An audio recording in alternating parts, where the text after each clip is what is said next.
everyone, and welcome to Mommy Budgets. In this channel, I'm going to be sharing with you how I budget for my family. So if you're new to budgeting or you're into budgets with me, cash stuffing, savings challenges, then go ahead and hit that subscribe button and let's jump into today's video. So today we're going to do our first paycheck breakdown for our last paycheck of August as my first YouTube video. I'm so excited to be sharing this journey with you guys. I'm going to be doing like I said, a paycheck breakdown, and then I'm going to introduce you guys to my budget calendar, and both of these forms are available on my Etsy shop, which will be linked down below. We're going to start off actually with the budget calendar. I know August is pretty much over, but I do want to show you guys how I fill it out. I love this calendar. I love this template just because I don't need more than one form to see, my calendar, and also it has a bill tracker, so I can check off every time I pay a bill or it comes out of my account, so that way it's easier for me to track every month. So we're gonna actually start off with the budget calendar. Let's go ahead and fill this one out first. What you're gonna do first is you're gonna fill in all of your bills. Fill in the calendar, all of your bills whenever they are due, as well as any paydays. And then over in the bill tracker is pretty much the same thing. I list all my bills according to their due date. You can also add the due date here. How much is each bill? And then this last column here, I use it for when the item is actually already paid for, like the amount already came out of my account, or I'll allocated for that. So that way I know, okay, these bills have been taken care of for this month, or, this is what I have left to pay for this month. It's just an easy, basic worksheet, like I said, for anyone who's just getting started with budgeting to kind of see a layout and keep track of all your bills. Okay, so let's go ahead and fill this bad boy out.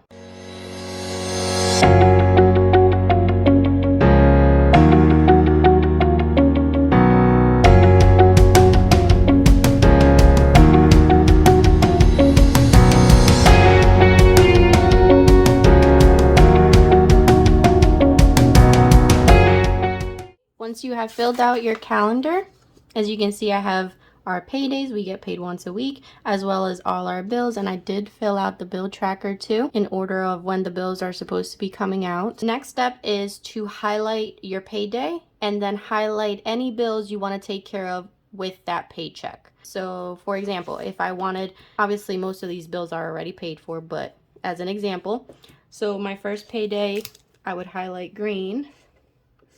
And anything I want to pay, any bills I want to take care of with that first paycheck, I'm going to highlight it that same color.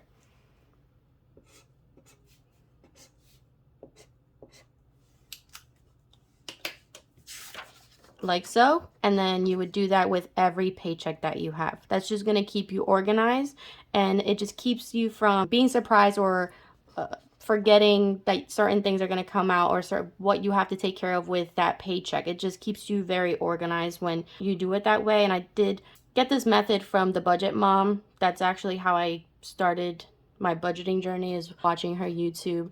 And this is one of the methods she used, is the highlighter method, she calls. So let's go ahead and highlight the rest, even though I know most of these bills are, like I said, already paid for. But for the purpose of the budget breakdown, the paycheck breakdown, I'm sorry, I want to highlight it so you guys can see how I translate this information into the paycheck breakdown worksheet.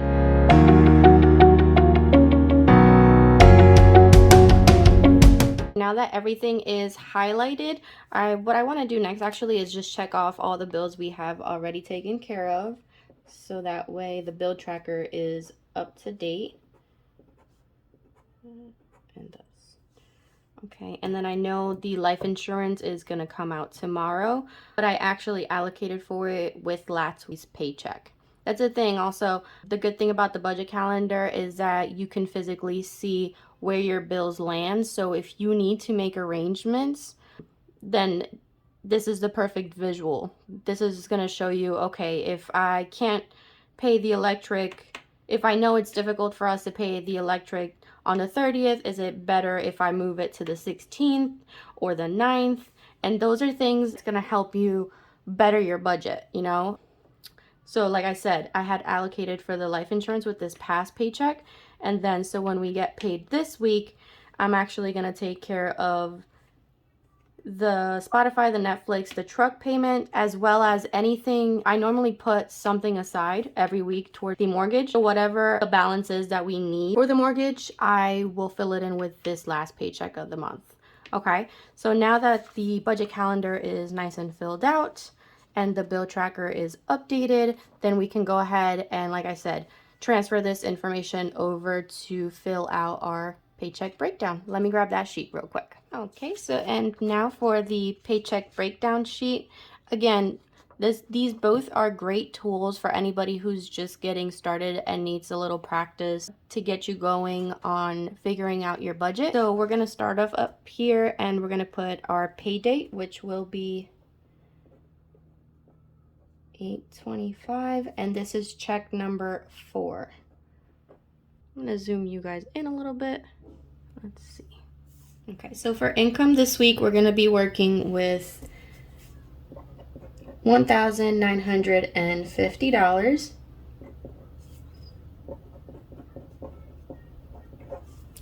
Okay, so now once you have your paycheck in, your income, what you know you're going to get paid for that pay period, we're going to move down to bills. So these are the things you have to take care of first. This is where the budget calendar comes in hand. So you're going to pull your budget calendar and you're going to take a look. Zoom you guys out. And you're going to see, okay, so I know that with this pay, I'm going to, like I said, pay the Spotify, the Netflix, the truck, and I'm also going to be paying the mortgage. So let's go ahead and add that to the paycheck breakdown.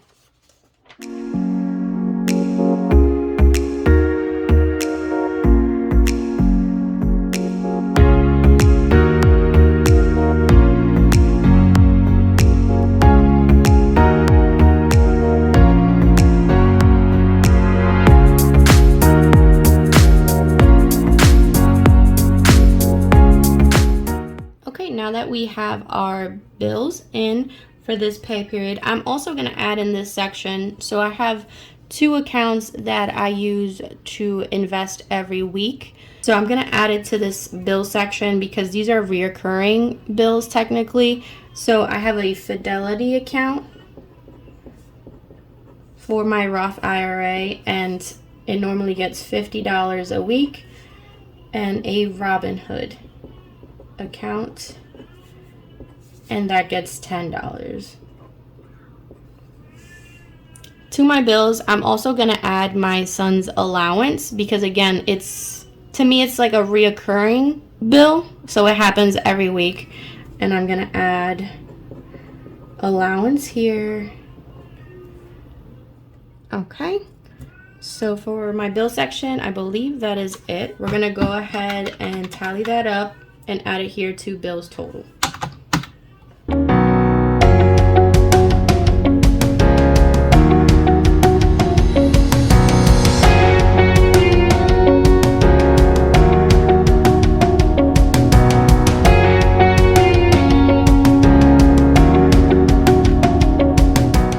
Once you have your bill total, you're going to subtract your income from your bill total. So we are going to do $10.34. $916 is what we're left over with.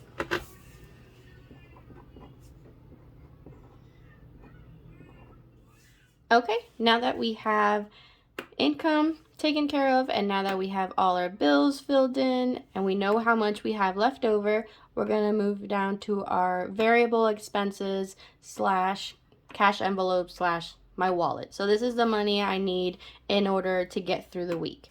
My categories consist of Jay, who's my fiance,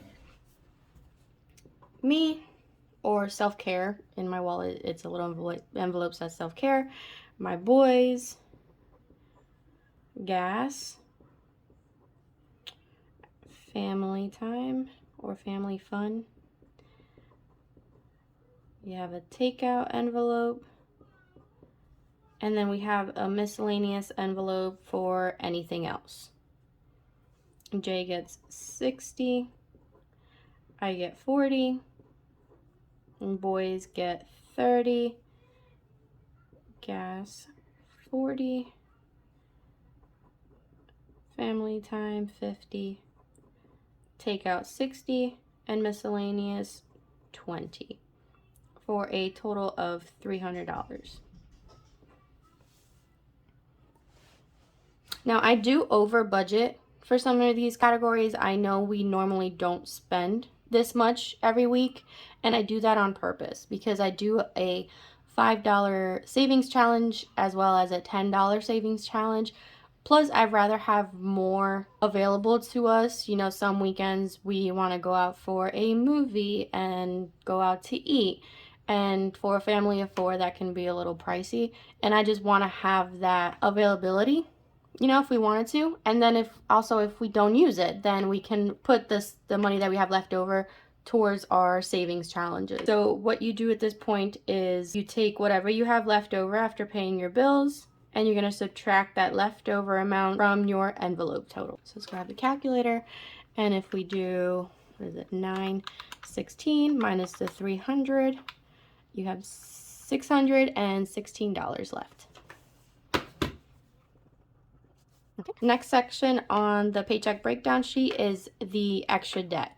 So if you have let's say a credit card or loan payment, that would go under bills. Your credit card minimum payment, obviously you have to pay it every month, so it would go under bills. So if you wanted to make any additional payments to those cards or those loans or any other debt you may have, that's what you use this section for. So for us, we each have a Capital One card. Mine doesn't have a balance, his does, but with this we would be paying it off. So for Jay's Capital is gonna get $67, and that zeroes it out. We won't have a balance. So for debt is just a total of 67. Again, you're gonna take your leftover amount down here, and you're gonna subtract what you have left over from your variable expenses from how much you're putting towards extra debt, which is $67. So you have 616 minus 67. $549 is our remaining balance. So, okay, now we're going to move on to sinking funds. And I've decided that rather than listing all my sinking funds, what I'm going to do is I'm just going to write, let's do all sinking funds. And I'm just going to put how much we're going to be putting towards the sinking funds that I have decided to stuff with this paycheck. And I'll go more into detail as to what we use the sinking funds for when I do my cash stuffing video, which will be my next video. So for sinking funds, we have allocated $310.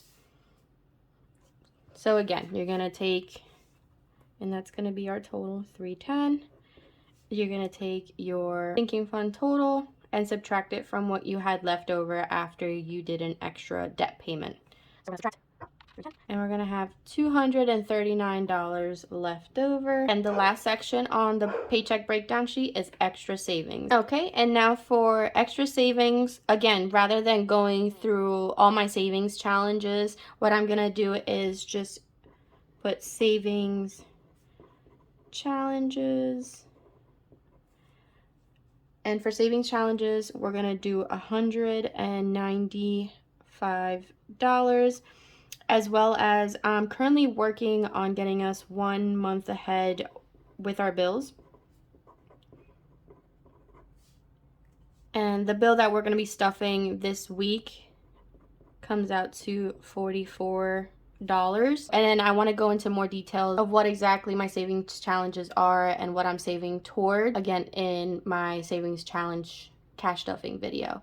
So just keep an eye out for those videos. They should be out in the next couple of days. I'm still trying to catch my rhythm with when I want to put out certain videos throughout the week. So once you have your total here, let's add these up to 39. So if I was to take my leftover from my sinking fund section and subtract it with my extra savings, comes out to 0. So perfect. So that means every dollar of the paycheck has a place to go, and we have completed the paycheck breakdown for this 4th paycheck in August. Another little section in my paycheck breakdown sheet. Up here, I have a section for goals. If I had done this paycheck breakdown before knowing exactly how much we were going to get paid, I would fill in the budget section first, and then anything I want to accomplish with this paycheck I would add to this section here, and obviously check it off once I have accomplished it. Then in the middle section is a little budget recap, so you'll just fill in all your totals. So total income,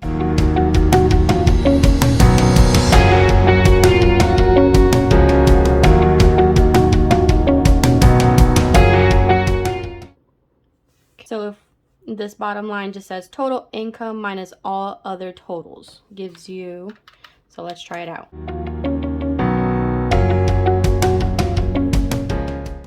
Gives you 0. So we have 1950 minus 1950. Perfect. And that's what we want to see. And then I also I left this little space here for note. I'm a note taker, so I put notes on everything. So that's what the paycheck breakdown looks like once it's all filled out. I do really like the budget recap because if you save your sheets, you can always look back and see how far you've come, whether your goal is to lower your monthly bills or pay off debt. Then these numbers are going to be a good guidance for you to keep track of all of that. Okay, so that pretty much concludes my first budget with me paycheck breakdown. I really want to thank you guys for sticking around my first YouTube video. I'm so excited that I get to share this with you guys. It's something that I've been doing since the beginning of this year. It has worked for me. So I am just hoping that this can inspire somebody maybe to get started and figure out, how to take control over their budget, because it's so liberating. So I'm really excited for this journey. If you haven't done so already, go ahead and hit that subscribe button, and I'll see you guys in my next video. Bye-bye.